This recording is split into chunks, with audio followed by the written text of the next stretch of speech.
Distante de ti, Senhor, não posso viver. Não vale a pena existir. Escuta o meu clamor, mas que o ar que eu respiro preciso de ti. Distante de ti, Senhor,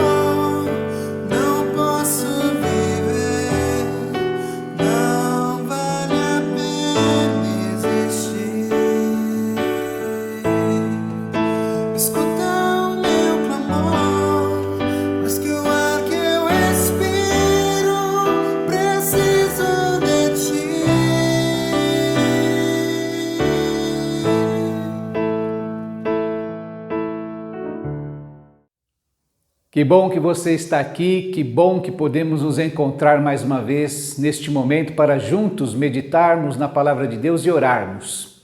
É um momento especial de podermos pensar um pouco sobre o que Deus quer falar ao nosso coração.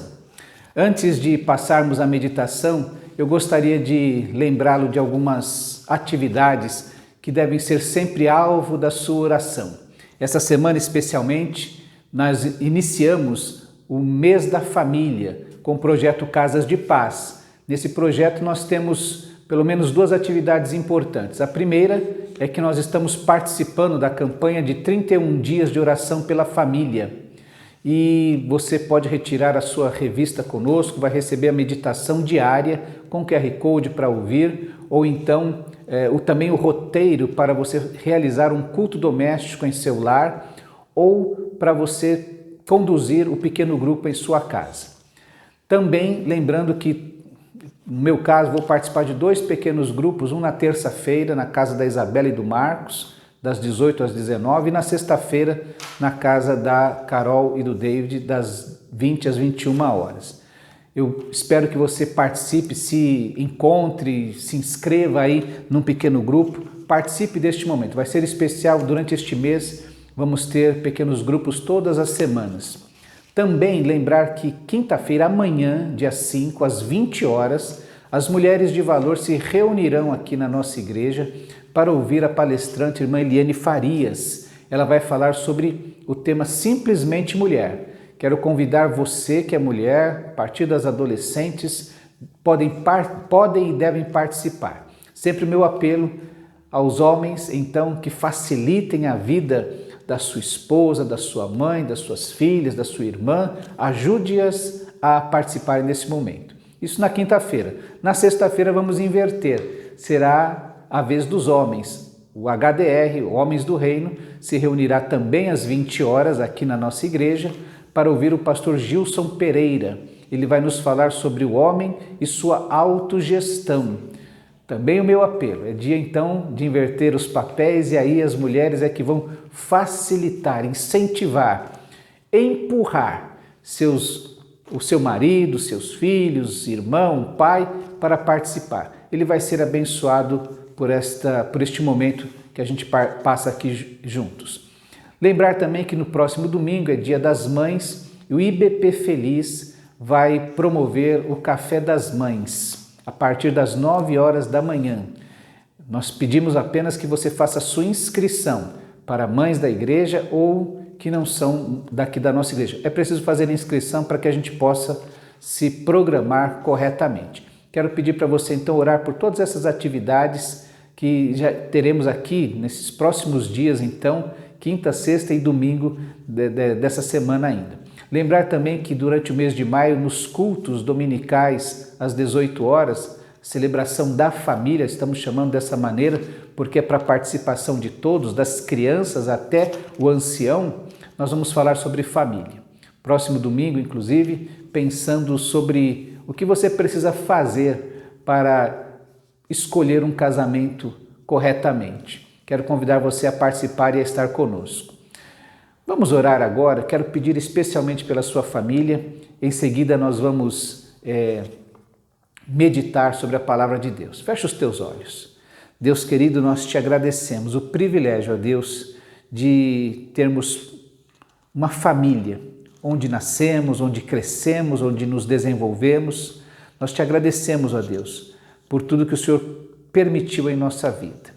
Nós sabemos, ó Deus, que mesmo nos momentos difíceis, quando percebemos, ó Deus, que nossa família não era perfeita, que nossos pais não eram perfeitos, o Senhor sempre nos acolheu, sempre foi um refúgio para nós. Nós queremos te agradecer, ó Deus, pela família que o Senhor nos permitiu também construir. Nós te agradecemos, ó Deus, pela esposa, pelo marido, pelos filhos, ó Deus. E nós te pedimos, ó Deus, que o Senhor nos ajude a caminhar com sabedoria, a vivermos, ó Deus, de tal maneira que alcancemos corações sábios, ó Deus, nos nossos relacionamentos familiares. Ó Deus, vem estar presente. Ó Deus, quebranta os corações endurecidos para que possam se achegar a Ti e debaixo, ó Deus, da Tua graça, poder crescer. Ó Deus querido, nós te agradecemos pela vida da Tua igreja, da IBPark, a família da fé, ó Deus. Nós louvamos o Teu nome pela acolhida que nos tem dado, pelos cuidados que nos tem cercado, ó Deus, por podermos ser este ambiente em que possamos crescer na graça e no conhecimento do Senhor Jesus Cristo. Nós louvamos o Teu nome e te pedimos, ó Deus, fica conosco, anda conosco, habita, ó Deus, em nosso lar, que o nosso lar seja ali também o lugar da Tua habitação. É nossa oração, desde já agradecidos, no nome precioso e poderoso do Senhor Jesus Cristo. Amém. Prepara o teu coração, nós vamos ter apenas um vídeo agora no meio dela e em seguida vamos meditar na palavra de Deus. Que Deus te abençoe.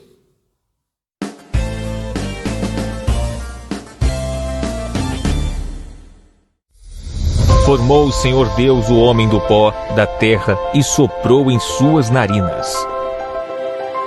O sopro de Deus continua inspirando, levando o homem a ser forte na velhice, sábio na juventude e corajoso diante dos desafios. Deixe o vento do Espírito inspirar sua vida. Um tempo de refrigério, alegria, fé e instruções poderosas na palavra. Seja inspirado para inspirar outros.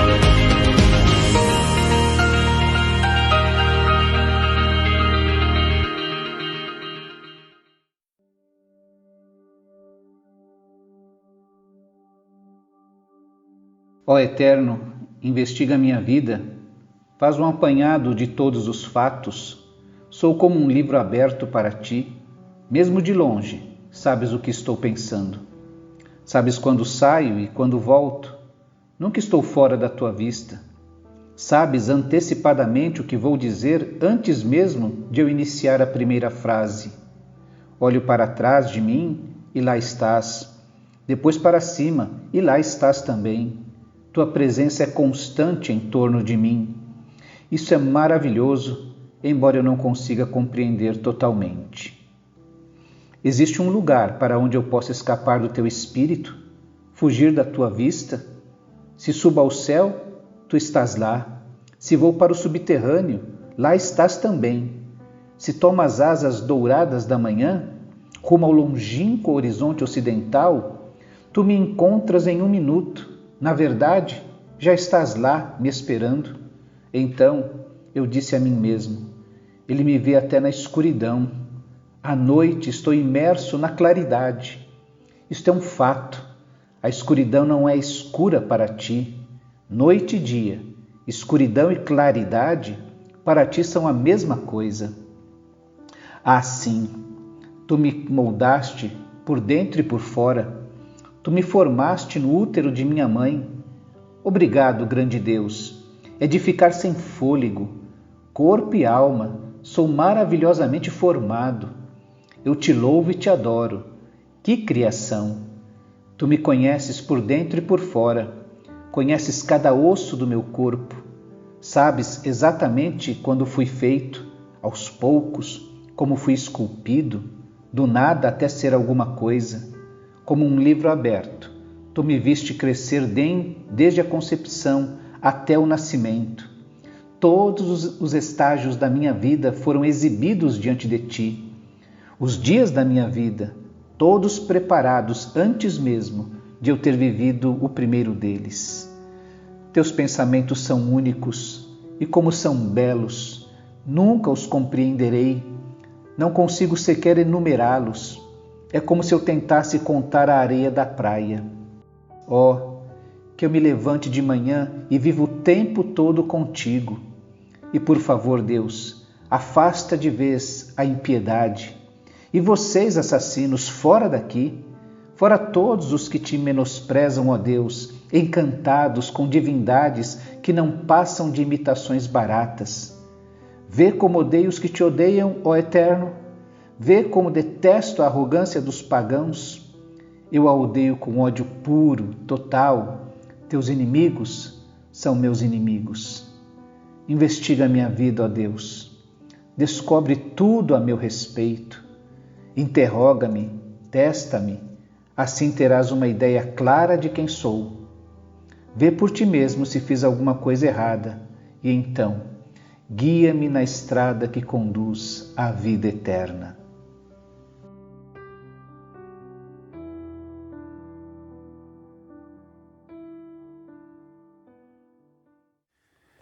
Nós estamos pensando sobre família neste mês de maio. Semana passada nós pensamos um pouco sobre os alicerces, sobre a importância de buscar no Senhor a base que vai fazer com que a gente consiga construir relacionamentos saudáveis, construir um casamento saudável. Hoje eu gostaria de pensar sobre escolhas.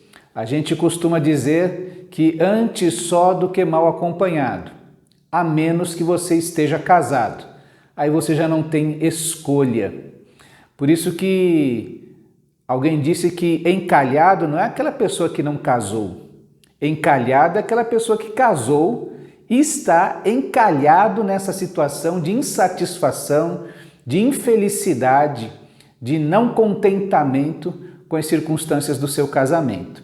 Eu tenho uma boa notícia que você pode sair disso, sair desse atoleiro no qual você se envolveu. Portanto, se você não casou, eu quero convidar você também a tomar ou ter escolhas certas. Há algumas ilusões em nossa mente, no nosso pensamento, de que há uma pessoa certa para a minha vida e que esta pessoa certa é a pessoa que Deus preparou antes de eu nascer e que esta pessoa certa vai acabar me fazendo feliz. Quanta frustração nesse tipo de raciocínio, quanta tristeza neste tipo de raciocínio. E existem duas situações muito interessantes. Uma é aquela pessoa que crê tão fortemente que existe essa pessoa certa que ela deixa passar oportunidades na sua vida. E aquela que crê tão fortemente nessa ideia de que existe a pessoa certa que é incapaz de perceber que essa pessoa certa não é a pessoa certa para ela. Nós precisamos evitar essas duas circunstâncias, essas duas situações. Nós precisamos e podemos evitar estarmos atolados, estarmos encalhados num relacionamento que não prospera, que não vai para frente, que não melhora, que causa mais infelicidade do que alegria. A verdade é que a escolha, a liberdade de escolher, traz consigo também uma grande responsabilidade. Todo privilégio, e escolher é um privilégio, traz consigo uma responsabilidade tão grande quanto. Se você olhar para as páginas da Bíblia, você vai se lembrar da história de Adão e Eva, criados à imagem e semelhança de Deus para poder ter um relacionamento perfeito com o Criador, num ambiente próspero, bucólico, especial, tinham o privilégio de fazer escolhas e fizeram escolhas erradas. E estamos nós aqui pensando um pouco a respeito dos efeitos do que isso causou para todos nós. Quando nós olhamos para a história do casamento, desde muito cedo o casamento foi um instrumento de fazer alianças, de criar ambientes que pudessem manter os relacionamentos entre grupos sociais. Eram alianças tanto políticas quanto sociais, quanto militares. Havia uma grande ideia de que através destas alianças políticas, econômicas, você ia manter este poder econômico, manter este status quo daquelas famílias e daquelas tribos, daqueles grupos sociais.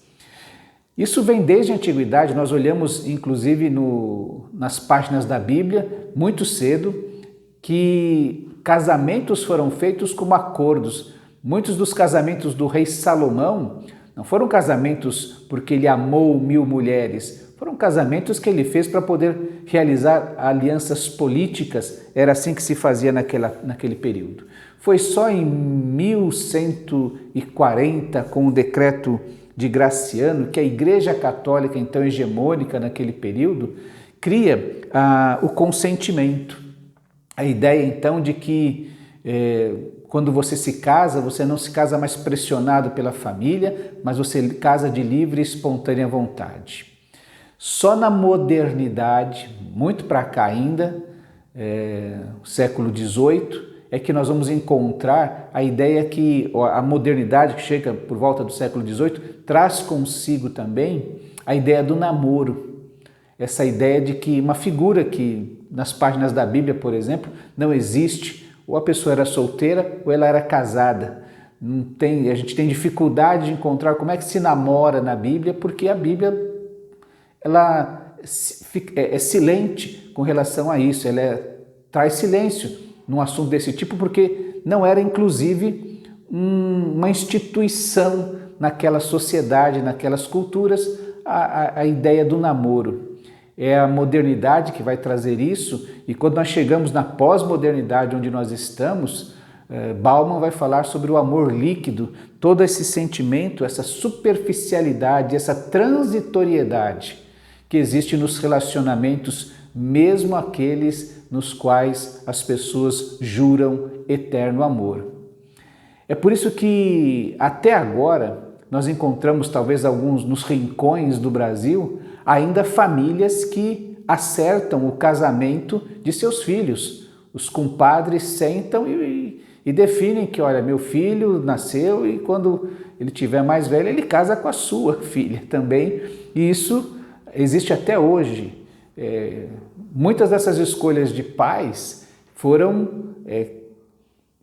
causaram ou evitaram que seus filhos sofressem mais do que deveriam se tivessem tomado as suas próprias escolhas. É verdade que outros pais não conseguiram fazer boas escolhas assim. As culturas do Médio Oriente, as pessoas pensam assim. São os pais que começam a arranjar os casamentos de seus filhos e os filhos estão satisfeitos com isso e até tranquilos, porque entendem que não existe ser humano que queira mais o meu bem que meus pais. Eles vão fazer uma boa escolha para mim e eles têm essa ideia de que este amor, que na nossa sociedade ocidental se tornou esse amor líquido, que esse amor vai crescer com o tempo. Eu queria pensar com você nesta noite, especialmente com você que está pensando em se relacionar com alguém, com você que com certeza deseja amar e ser amado.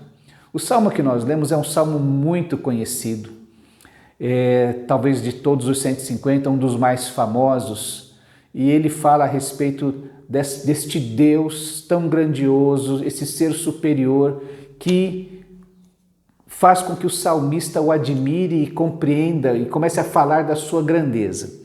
É assim que nos primeiros versículos ele fala que, olha, este Deus, o salmista busca a aprovação deste Deus quando ele termina o salmo.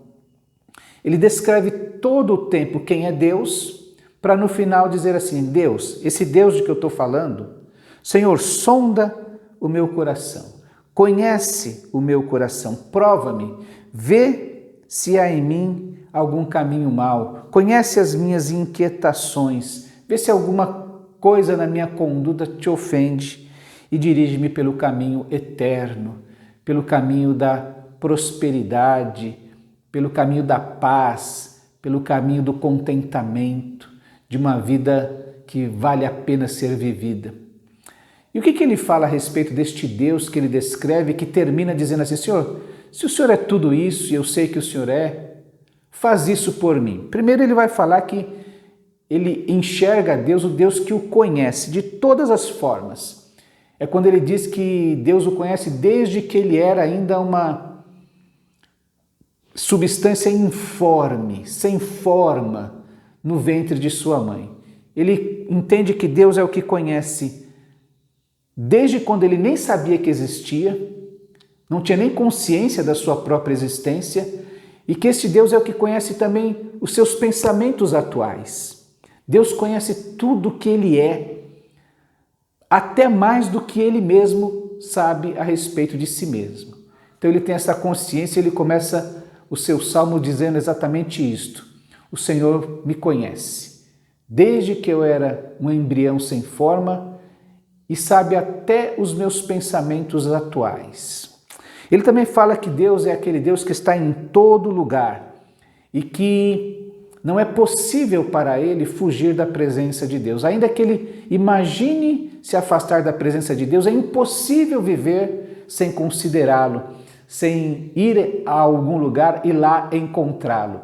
Eu me lembro de Elias, que fugiu da presença de Acabe, de Jezabel, mas quando ele chegou pensando se esconder do mundo, deprimido, querendo a morte, lá Deus estava.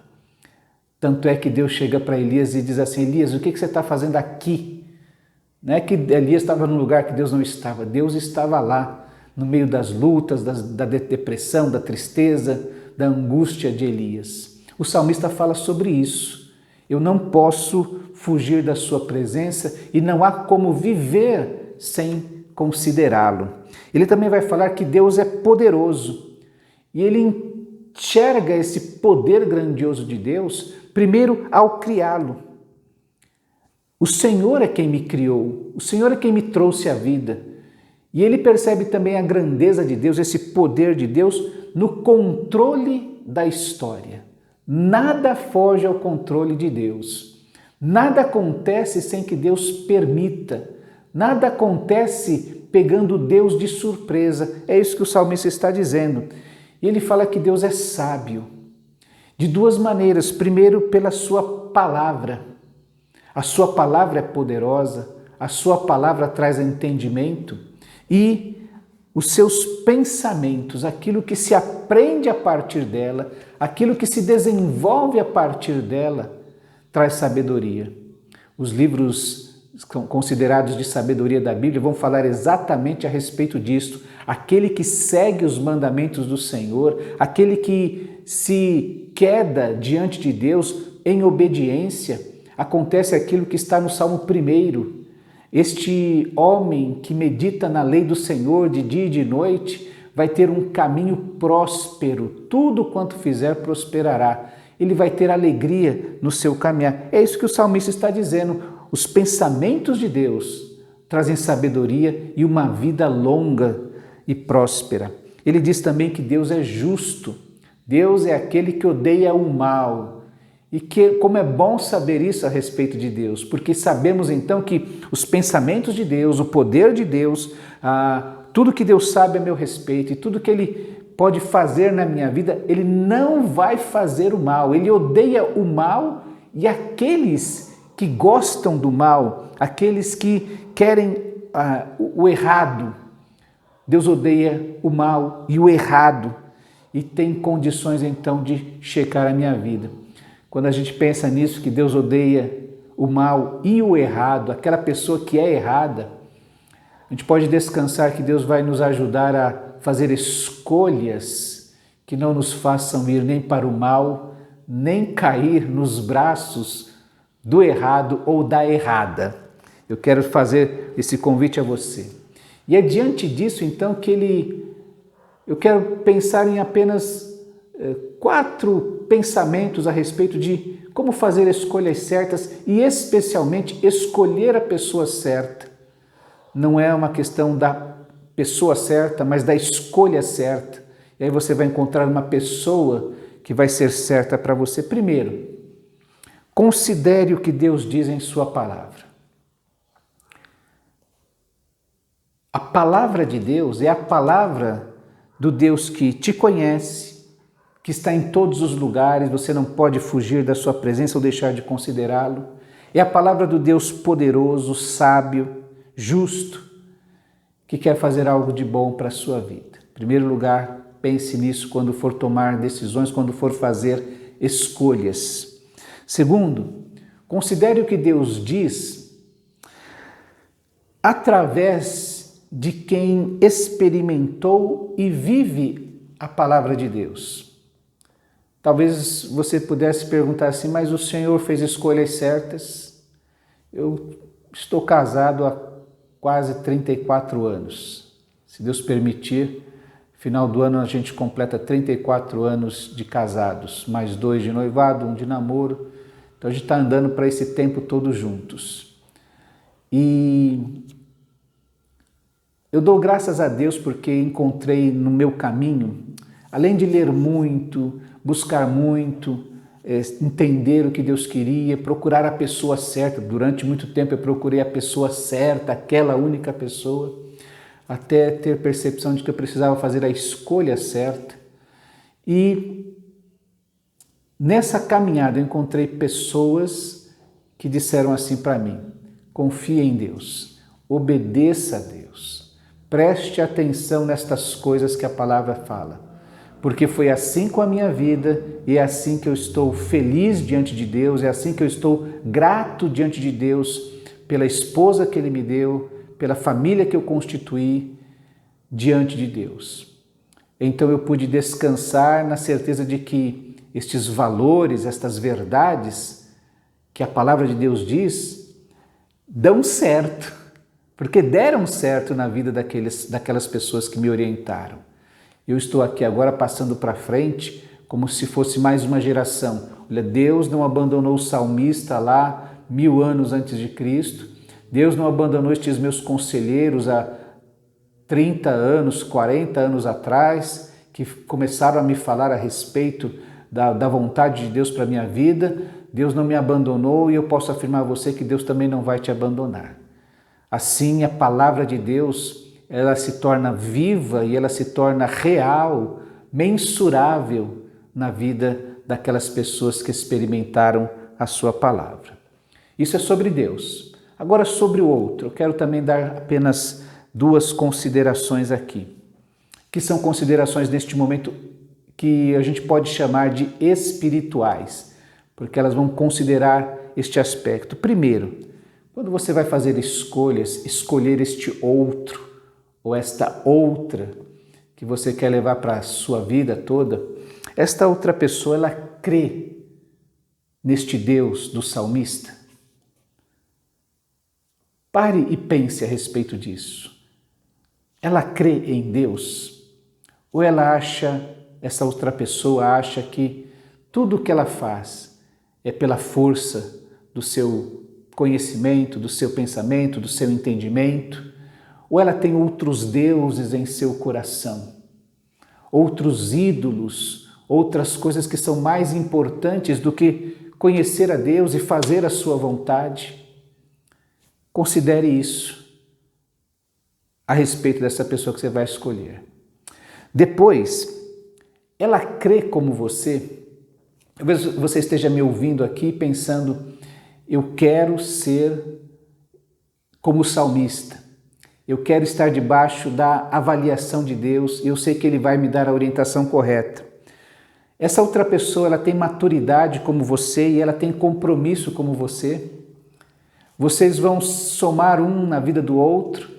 Ou você vai ter que carregar o outro na sua vida? Vai ter que puxar o outro, vai ter que empurrar o outro e vai ficar naquele atraso porque vocês não têm o mesmo tipo de compromisso, não têm o mesmo tipo de maturidade quando pensam em Deus. Talvez a gente esteja pensando em casar e a gente descobre que o apartamento está caro, que a viagem de lua de mel é caro, que a gente não ganha o suficiente quanto a gente gostaria.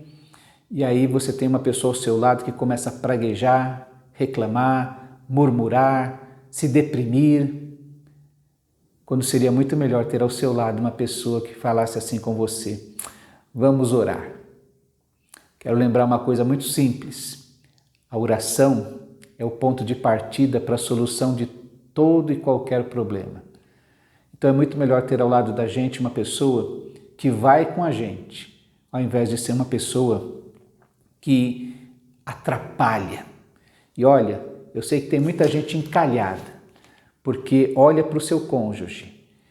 E às vezes não é só que olha, é porque o cônjuge realmente atrapalha. Porque eles não têm o mesmo nível de maturidade, não têm o mesmo tipo de compromisso com Deus. E um acaba atrapalhando a vida do outro.